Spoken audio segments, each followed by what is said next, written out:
Hello, everyone, and welcome to The Whole Story, a new YouTube series I'm doing that takes a popular piece of media that you might not know is an adaptation, has a remake, or even was a remake. Today we're discussing the Netflix series Stranger Things, written by the Duffer Brothers, which is easily the most popular series on Netflix, with 4 seasons out and a 5th and final season set to debut later this year in November. The show takes place during the early to mid 1980s in the town of Hawkins, Indiana, and although I'm only going to give the Cliff Notes version of events, I strongly suggest going to watch the show if you don't want to be spoiled. If you want a more detailed synopsis, I highly recommend checking out the kill count episodes on the show by Dead Meat, who covered seasons 1 through 3. Mike and his friends, Dustin, Lucas, and Will, live in the quiet suburban town of Hawkins. Mike lives with his parents, Karen and Ted, and his 2 sisters, Nancy and Holly. They lead a pretty mundane, quiet life. That quiet is unfortunately disrupted when Will disappears on the night of 6 November 1983. Everyone looks for him, including his friends, who instead find Elle, an Esper who escaped from Hawkins' lab when she could no longer withstand the abuse from the cruel Dr. Brenner. Will's mother, Joyce, ends up being pushed to an emotional breaking point by the supernatural shenanigans that occur as a result of Will trying to get in touch with her from where he is. His whereabouts are an alternate mirror dimension known as the Upside Down. Unfortunately, Dr. Brenner gets a little too uncomfortable with how much the police chief, Jim Hopper, is sniffing around, especially after Nancy's friend Barb is abducted by a creature from the Upside Down known as the Demogorgon.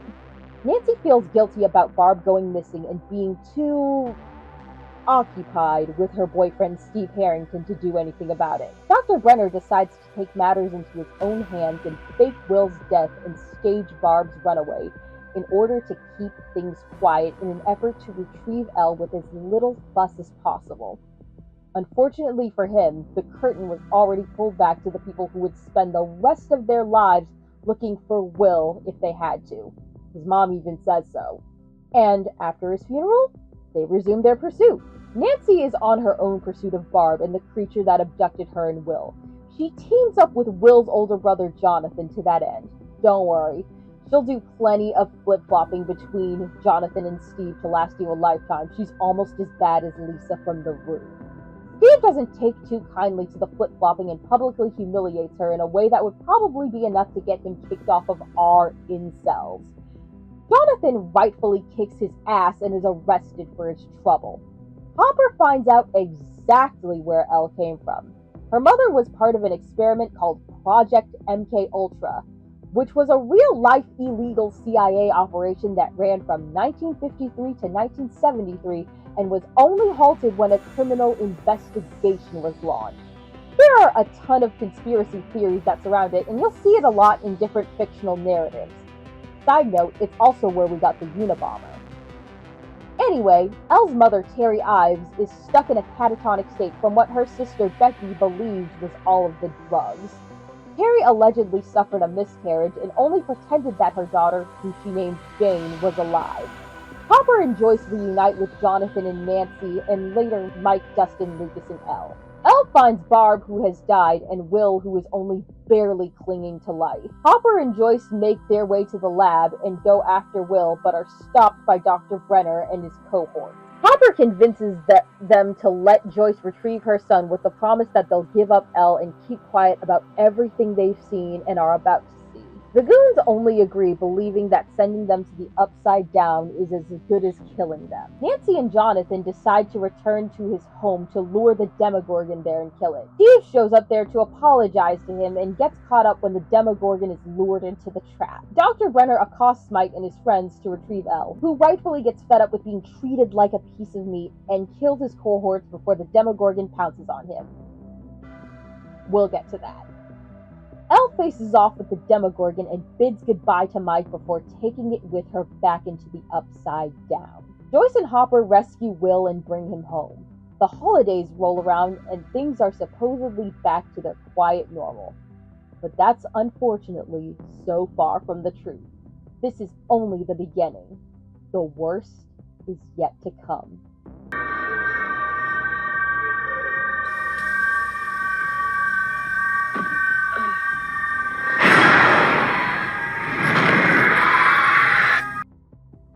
Season 2 introduces 5 new characters. Kali, another experiment from Dr. Brenner's lab, Joyce's new boyfriend Bob, Brenner's replacement Dr. Owens, Max, a new addition to the party, and her older brother Billy, who is easily, by a mile, the worst person alive. That's an issue that works itself out. Don't even worry about it. Season 2 was actually supposed to be Kali's story. Stranger Things was intended as an anthology, but executive meddling demanded the Duffer Brothers bring back Hawkins and the party. So they did as the money commanded. Will is not doing too great mentally. At all. He's been completely traumatized by what happened, and to make matters worse, now he's being pursued by a creature from the Upside Down known as the Mind Flayer. And the worst part about it is that absolutely nobody around him, or even him, has the faintest clue of how much danger he's actually in. And because of that, the Mind Flayer infects him completely unimpeded. Nancy feels an increasing amount of guilt over Barb's death and lashes out at Steve, swearing him out in a drunken rant and all but saying she doesn't love him. She then decides to hatch a plan with Jonathan to trick the people at Hawkins' lab to admit that they killed Barb. It works, and she hands the evidence over to Maury Bowman, a cracked-out conspiracy theorist who somehow acquired a PI license and is easily my second favorite character in the entire series. We'll get to the first one. Good things to those who wait. Nancy and Murray decide to modify the story and make it more believable, assuring that Barb gets justice and that the public will actually be receptive to what happened. Elle is revealed to be alive and hiding out with Hopper, who forces her to sit inside with the blinds closed all day, every day, while he claims he's going to work out a deal that will set her free. She understandably gets tired of waiting and gets into a fight with him before running away. She seeks out her mother and learns the horrifying truth about what really happened to her to land her in that catatonic state. She also finds Kali and decides to seek her out. However, after one day of exacting revenge on the people who wronged her, she realizes that this is not who she is and returns to Hawkins, leaving Kali behind and the writers abandoning the anthology aspect completely. What a shame. The Mind Flayer takes a hold of Will and his condition deteriorates to the point where he has to be hospitalized. While it has a hold of him, it uses him to trick Dr. Owens into creating an opening for a bunch of baby Demogorgons to swarm the lab and get Bob killed. Speaking of baby Demogorgons, Dustin acquires one. Even the actor who played Dustin liked him. Dustin realizes the error of his ways pretty quickly and recruits Steve, who was once again coming Nancy's door to apologize, into dealing with the Demogorgon issue. Lucas brings Max along and reveals the whole truth to her. He takes it pretty well, all things considered. Unfortunately, Max's parents aren't all that thrilled about their 13-year-old daughter up and disappearing, and Billy's father, Neil, is very quick to violently make it his problem. I definitely appreciate that they gave Billy a reason to behave the way he does instead of making him a one-note evil brother like these 80s stories usually tend to do. But he still sucks as a person. He finds her, but when he tries to retrieve her, it ends with him getting carjacked. Better luck next time! The party try to free Will from the Mind Flayer's grasp, but ultimately end up having to burn it out of him. Elle reunites with Hopper and manages to strike a deal that she'll close the gate to the Upside Down if she gets a fair chance at a normal life. The party drive to the tunnels that the Demodogs built and then burn them up, destroying all traces of the Upside Down. The holidays once again come around, with happy faces all around, but alas, it's still not over. Season 3 is easily the most 80s the show gets. Wild colors, the mall, the music, news, and the Soviet spies whose stories probably didn't get writing improvements past the first draft. Season 3 is easily the weakest season, and it shows in the writing. The teenagers get summer jobs. Jonathan and Nancy at a newsroom, Steve at an ice cream shop, in the mall with one of my personal new favorite characters, Robin, and Billy as a lifeguard at the community pool. Because what other job puts you in a position of authority and rolls out the red carpet for you to be a lecherous, womanizing pervert. That, incidentally, ends up being an inciting incident this season. Billy flirts with Mike's mom and invites her to a motel room to have sex. I wish I were making that up. Billy goes over to meet her and is accosted by the Mind Flayer, who is pretty miffed about literally being burned out of his previous host. Elle and Max become best friends, and it doesn't take long for them to get wind of the fact that Billy has been abducting people to feed to the Mind Flayer. Unlike Will, who fought back against the Mind Flayer however he could manage for as long as he realistically could, Billy just let the Mind Flayer take over and do as he pleased and didn't do a damn thing to stop him. The party makes a plan to trap Billy and try to burn the Mind Flayer out of him, using the sauna to try to figure out what's going on. You made me do it. No, he didn't. You completely went along with it. He literally told you what he wanted to do, and you were just like, la la la, sounds good to me. Your arm was not twisted even in the slightest. Don't try that with me. The test only goes smoothly long enough for them to see that they are indeed dealing with the Mind Flayer. The Mind Flayer resolves to abduct Elle. He attacks her, but she gets away, leading to the final standoff in Starport Mall. The Mind Flayer nearly succeeds, but Elle manages to break through to Billy and convince him to do the right thing for once in his miserable life. Unfortunately, that gets him killed in a pretty mortifying scene. We also end up losing Hopper. Don't worry, he's fine. And Elle loses her powers. Joyce takes her in, and the Byers family relocate to California, which could have, should have, and would have been the end of the series if not for executive meddling. Cue Season 4.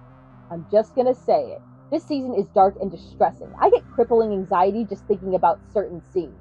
It's a return to form that gets way too dark for my personal taste. It's also the most popular season of the show. Mike goes to California to visit Elle and Will. Nancy decides against visiting Jonathan and stays in Hawkins because of course she does.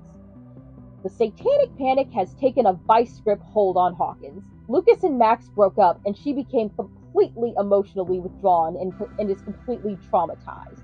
It's a sad state of affairs. But you also get to meet my number one favorite character! Studies have linked violent behavior to the game, saying it promotes satanic worship, ritual sacrifice, sodomy, suicide, and even murder. Yeah. I know perfectly well I'm in the majority. But it's the majority for a reason. So there. Things take a turn for the ghoulish right away as a girl named Chrissy has been having hallucinations in which she has traumatic flashbacks and is pursued by a deformed monster. Desperate for relief, she turns to Eddie to buy weed to alleviate the hallucinations, but ultimately decides that weed itself isn't going to cut it. Eddie takes her back to his trailer to administer ketamine under supervised consumption.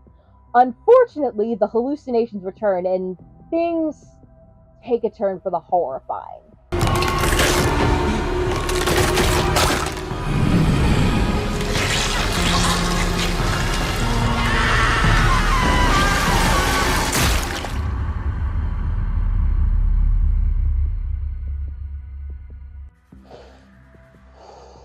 Yeah, season 4 is not for the faint of heart. My therapist said that I'm actually showing signs of PTSD from it. These murders continue throughout the season, and Eddie is the suspect for all of them. If that weren't bad enough, Max eventually becomes a target. Back in California, Elle's bully, Angela, pushes her to the breaking point, and she eventually lashes back in the best way possible. Angela!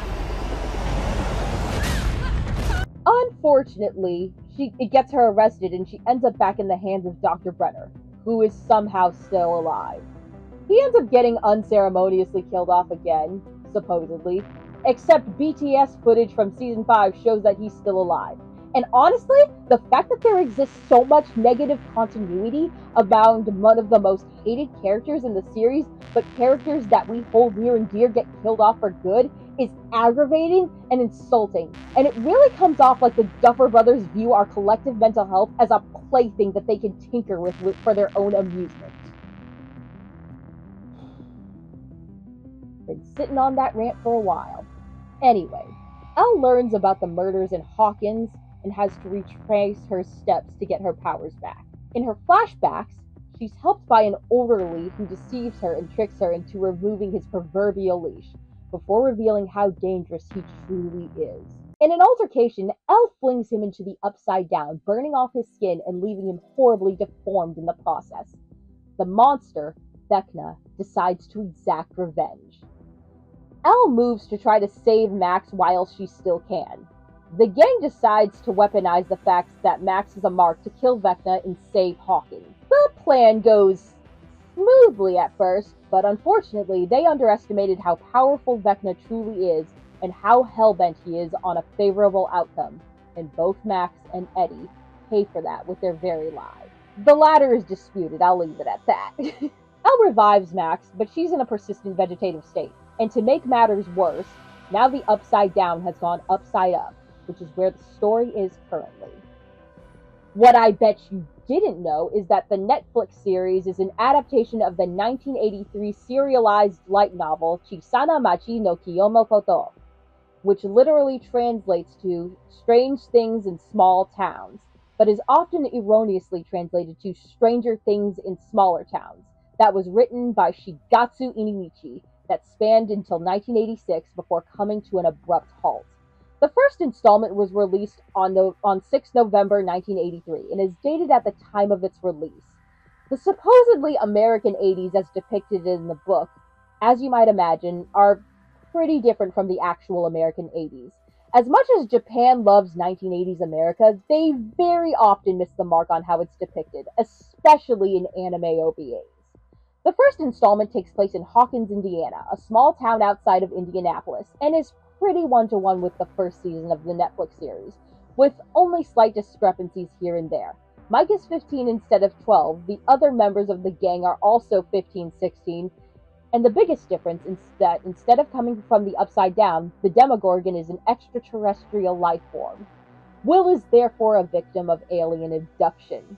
Hopper's daughter also didn't die. His wife divorced him and got full custody of her with no visitation rights.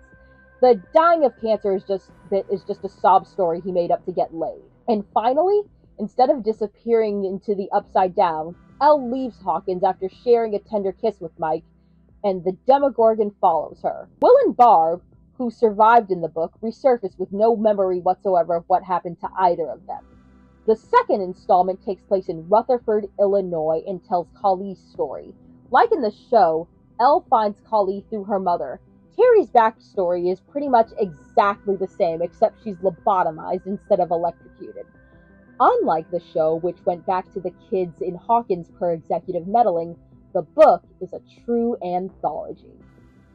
Hopper has been following Elle since the alien invasion. He's unsatisfied with the fact that the Department of Energy covered it up and is fearful because he's unsure whether or not these aliens come in peace.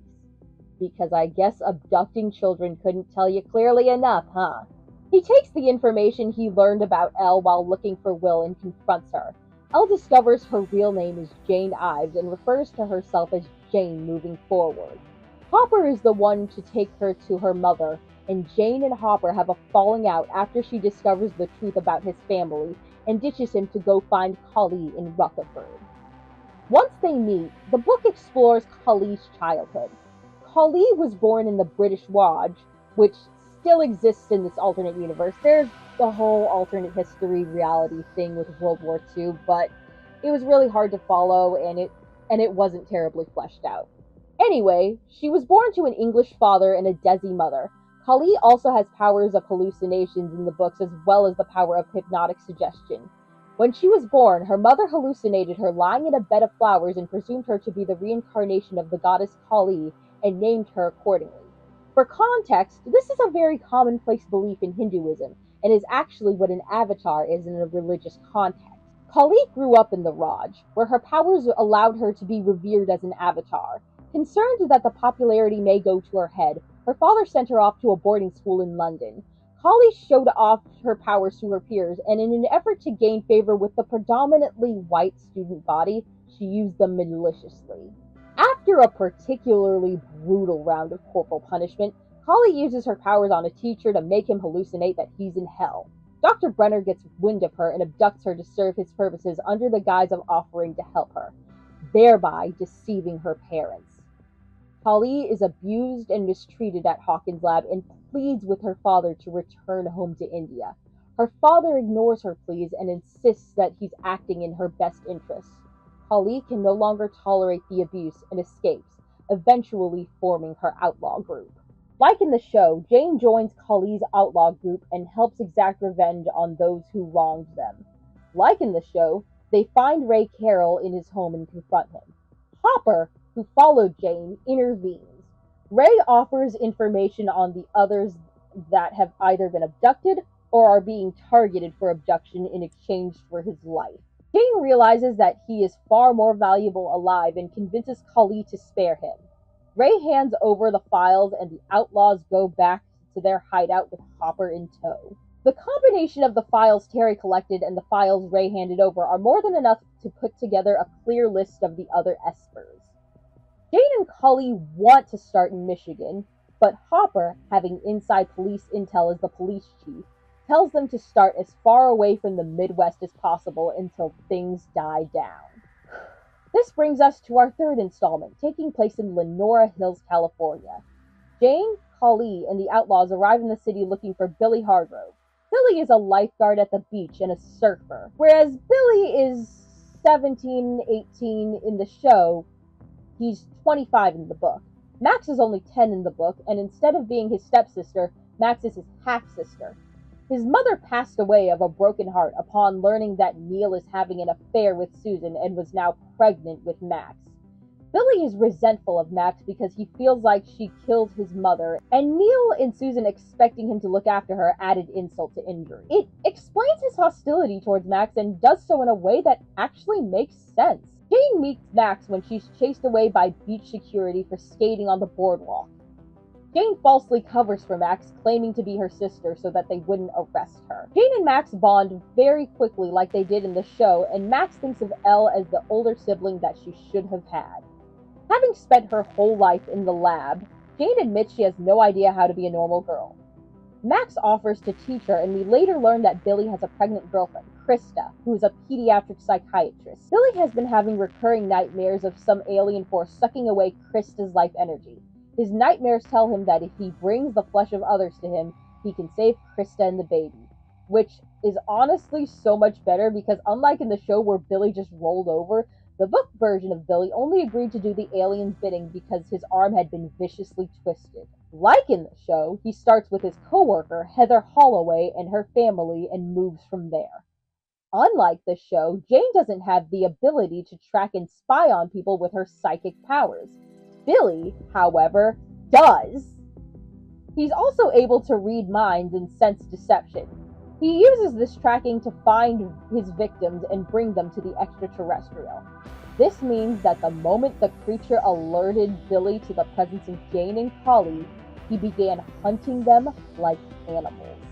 The creature weaponizes his resentment towards Max and convinces him to bring Max to be consumed. Jane and Collie confront him and rescue her. Collie manages to calm him down with hypnotic suggestion and manages to break through the anger and hatred he holds and tells him that this isn't the way to heal. Krista confronts Billy and begs him to stop. The alien snatches Krista and sucks away her life force, killing her, and then grabs Max. Seeing his girlfriend and unborn child die in real time with his sister about to join them finally knocks some sense into him. Jane and the outlaws manage to kill the alien, but not before Max's life force is dangerously low. Max ultimately dies in Billy's arms, and Billy is devastated. Jane and Collie convince him to join the group to get to the bottom of this and put a stop to whatever is happening. The fourth installment takes place in Santa Nina, Nevada. Chrissy Cunningham has been having hallucinations and is on the verge of a nervous breakdown. Like in the show, she has a boyfriend, Jason Carver, who is an evangelical zealot and a supposed goody two-shoes. Supposed. Like in the show, Chrissy turns to Eddie Munson for drugs to alleviate the hallucinations. Eddie is sadly not our neurodivergent king as Joseph Quinn depicts him. He's just your run-of-the-mill rebel teen that were a dime a dozen back in Japanese media during the 80s. Eddie administers the opiates, which were only supposed to alleviate her hallucinations and calm her down, but instead, she slipped into a coma.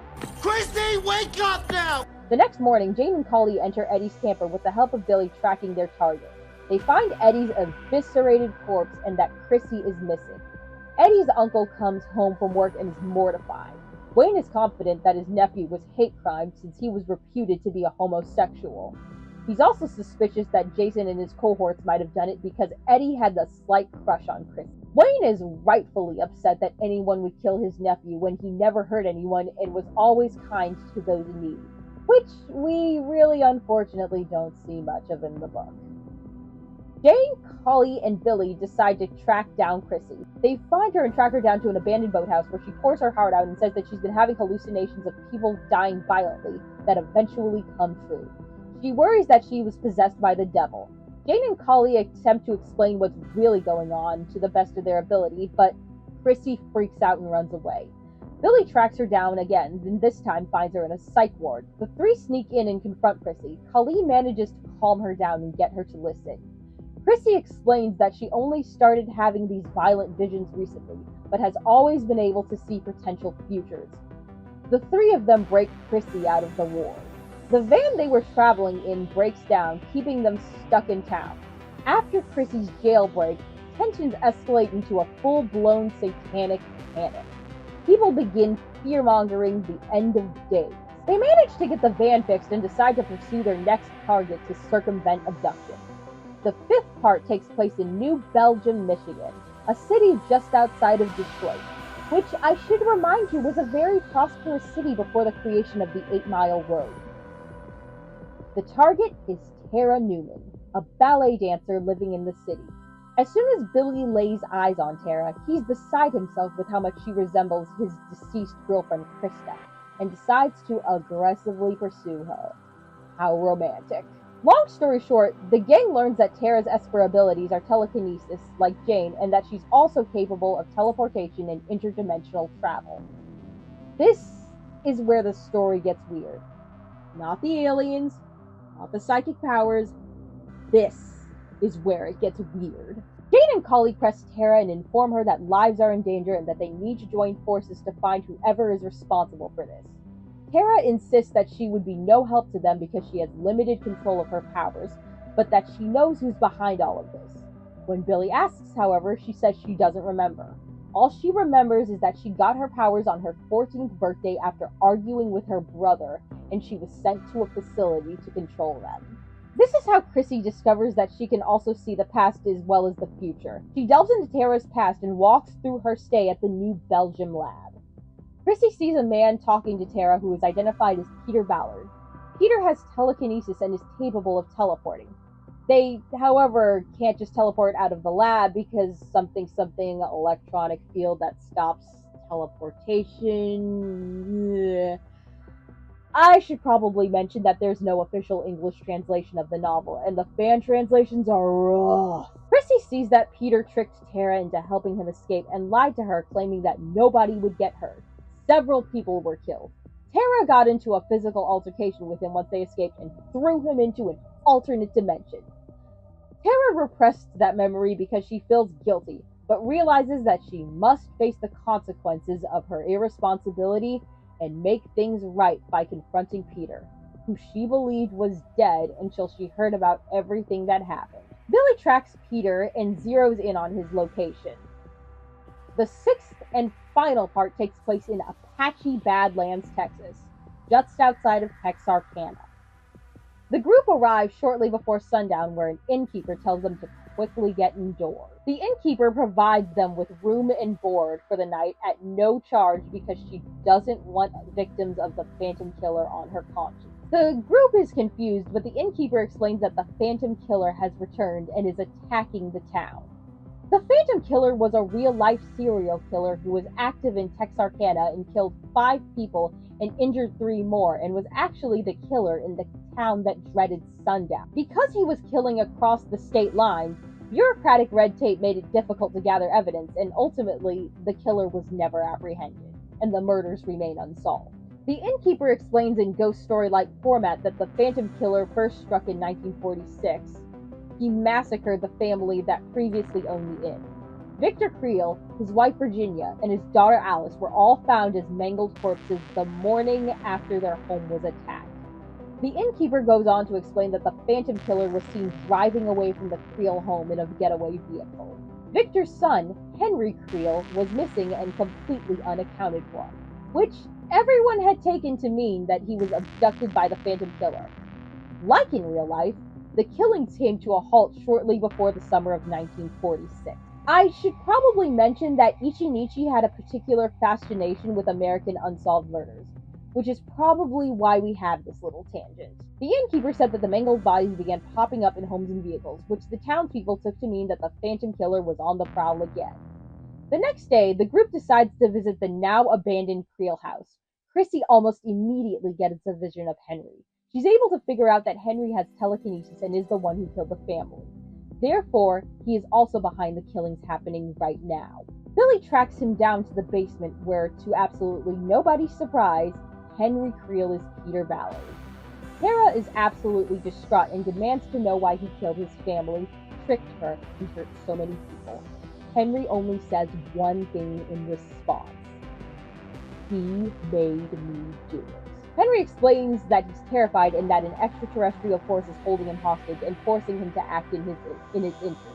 He wants to be free, but he has absolutely no idea how to go about breaking away from it.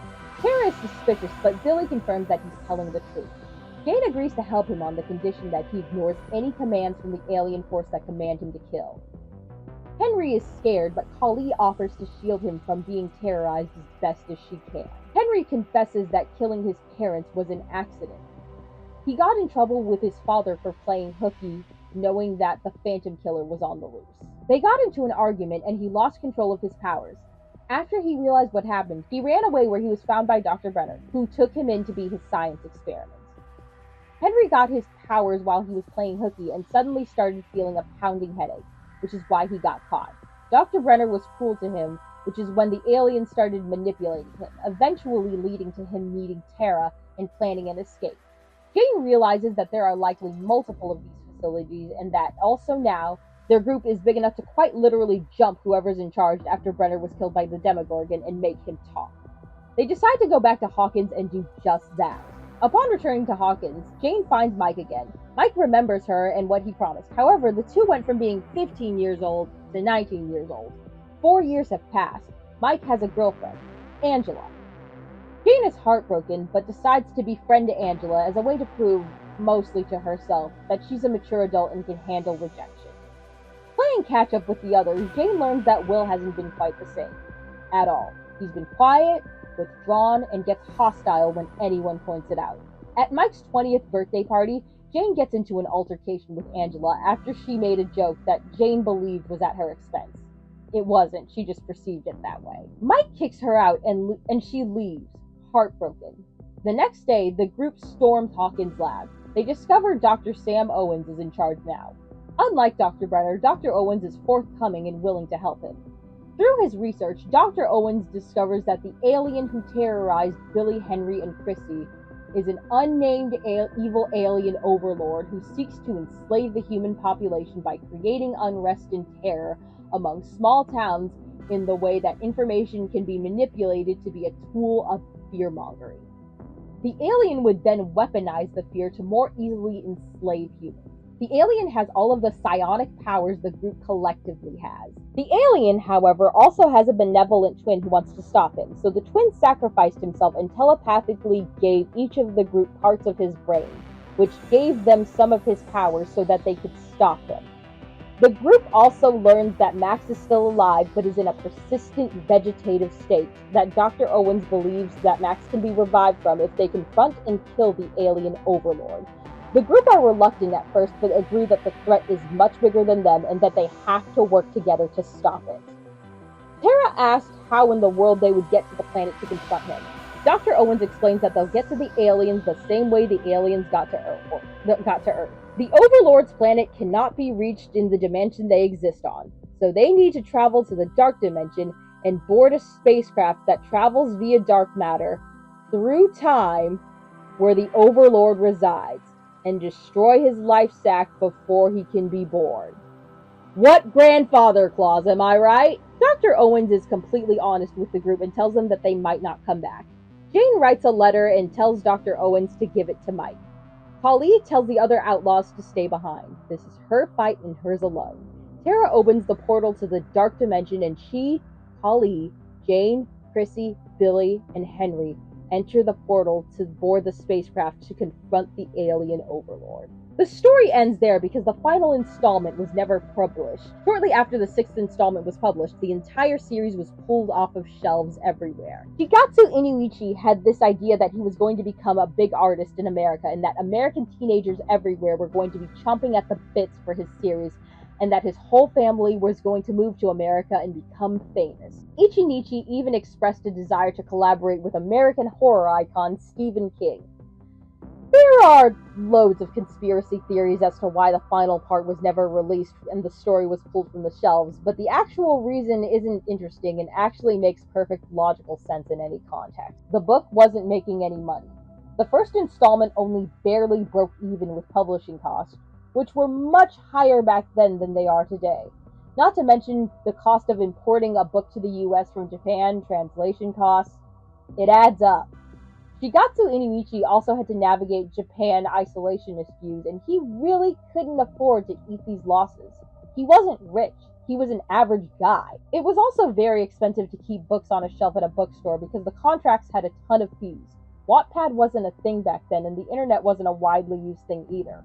Wattpad made the process of becoming an author much more accessible. Ultimately, with his existing financial hardship, pulling a series that was costing more money than it was making was just the smartest decision to make.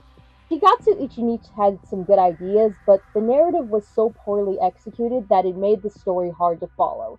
And the fact that the story never had a proper ending and never will have a proper ending because he's dead just means that the problem can't be fixed. The Duffer Brothers didn't really get to tell the story that they wanted to, thanks in very large part to the people holding the purse strings, and that's definitely not their fault.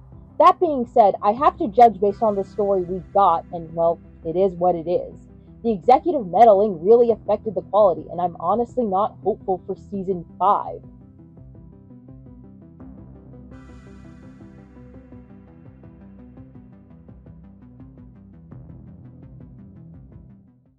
Thank you guys so much for watching. If you liked this video, feel free to let me know. I'll be expanding this into a series, so be sure to subscribe.